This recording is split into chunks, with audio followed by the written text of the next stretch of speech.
Hello ladies and gentlemen, welcome again to the Fortress of Solitude. I apologize for the somewhat lengthy interregnum in between episodes that we've had recently, but as you may notice there have been some changes in the Fortress of Solitude. First and most notably, I'm looking a lot more scruffy than I am usually. I have decided to grow a beard for the holidays, and this may be a horribly misguided decision, but it's one I'm going to have to think about in 2007. Secondly, you may have noticed that the classic chest mic that I was using previously has apparently become a victim of circumstance, and so I'm forced to make do with this much less interesting modern invention. I recently left the Fortress of Solitude and traveled to a nation at war. By that, of course, I mean the United States of America. The United States of America is a very nice place for the most part. The roads are really bad in Michigan, and I saw a lot of animal corpses. Also, they really seem to like billboards and bumper stickers in the United States. That got a little bit interesting as we were driving. Now, the reason I was going to the United States was primarily to attend a gaming convention where a friend of mine was guest of honor. However, I had a personal reason. I had decided to look into well, not really a mystery, but just a matter of personal interest along the road. I stopped in Battle Creek, Michigan, to visit a place known as the Slan Shack. Now, I'm going to talk for a minute about fandom. Today, there are lots of fans. There are anime fans, there are comic book fans, there are gaming fans, there are role-playing gaming fans.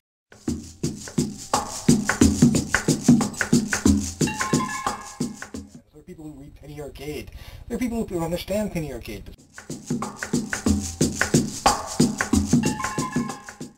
There are Trekkies, there are Star Wars fans.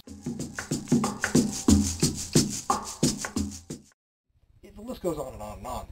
But I want you to cast your mind back about 50, 60, 70 years to the beginning of all fandoms. And actually, this has since been referred to as first fandom. Back in the day when pulp magazines were being published and science fiction was just beginning to emerge in its own right as an art form or form of literature, there were very few fans. There were readers. There were thousands upon thousands of readers. But the concept of fandom was very new. And so in the 1930s and the 1940s, you had perhaps a few dozen or a few hundred people who had defined themselves as fans. And by this they meant that they were active. They produced literature. They had amateur press publications and fanzines and so forth. And they organized and attended the nascent science fiction conventions. The Slan Shack. Well, okay, the Slan Shack has its genesis in February of 1943, when a group of people known as the Galactic Roamers, okay, well, I'll tell you about the Galactic Roamers first off. The Galactic Roamers were a group of science fiction fans who resided in Jackson, Michigan, and Battle Creek, Michigan. And they were kind of unified. They had a kind of head honcho, a fellow by the name of Dr. Smith, and as a matter of fact, he was Dr. E.E. Smith, Doc Smith. The man who basically single-handedly invented space opera in the 1930s and 40s with his Lensman series. Doc Smith lived in Jackson, Michigan for a portion of the 1940s. In February of 1943, there was a meeting at E.E. Smith's house, Doc Smith's house, and basically the recent Canadian science fiction novel Slan, in which describes a race known as the Slan, who are like super evolved humans who have to face the resentment and hatred of ordinary mortals. Fans were compared to Slans. The suggestion was that the average people were just not as intellectually developed as the fans. This is why they didn't appreciate science fiction or dressing up in costumes and going to conventions, which happened then as it does now. A few people actually went further than this and thought that fans actually were, a blessed race of people from beyond the stars. Most notably Claude Deckler, but this is completely beside the point. Al and Abby Lou Ashley of Battle Creek, Michigan, who are some notable fans who put out their own fanzine publication, suggested the idea of a Slan Center as a place, a group of condominiums, for example, or houses, or an apartment block, where fans could live and socialize with one another. However, it was decided to start off a little bit more simpler, and they were planning to purchase a house anyway, and they decided to make their house a center for fan activity in the Michigan area. and it was going to be called the Slan Shack, or, dubbed the Slan Shack. They moved into the house in later in 1943, and indeed, for the next couple of years, through the war years, would host as many as 20 people over a weekend, 20 fans, people who traveled from just about anywhere in the country, and with probably a section of floor or a spare bed, sleep in the attic or whatever. The residents of the Slan Shack were, as I said, Al Ashley, as his wife Abby Lou. There was Walt Leibscher, Jack Wiedenick, who was a prominent fan artist, and there was a gentleman named E.E. Evans. Oh, pardon me, E.E. Evans, who had a daughter who also occasionally stayed at the house. The Slan Shack was not inhabited for very long. It was sold before the end of the war. The inhabitants moved to Los Angeles or otherwise scattered to the winds, all of whom are now, I believe, dead. It's possible that one or two may have survived, but fandom has lost track of them.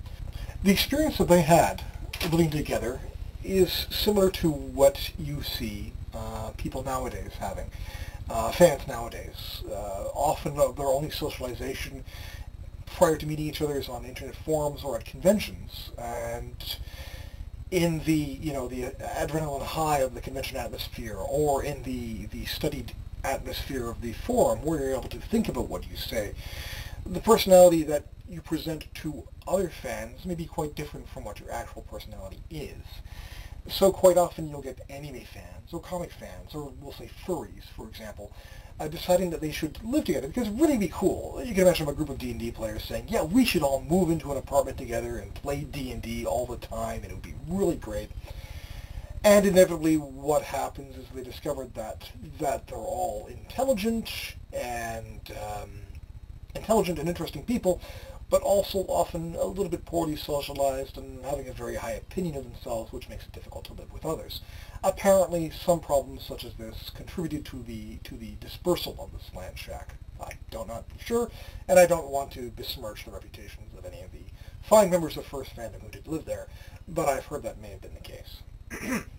Now, through the magic of Google detective work, I actually managed to track down the address of the first Slan Shack, and while I was en route to a convention in Fort Wayne, Indiana, I stopped off in Battle Creek, Michigan, and actually went to the Slan Shack.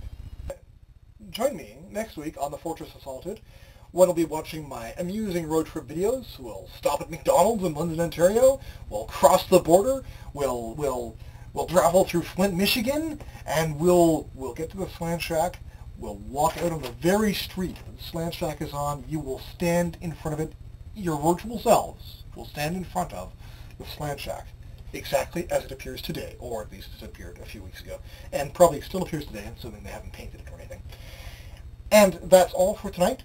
I hope you'll join me again next week for the next episode of Fortress of Solitude. In the meantime, stay safe and stay horrified.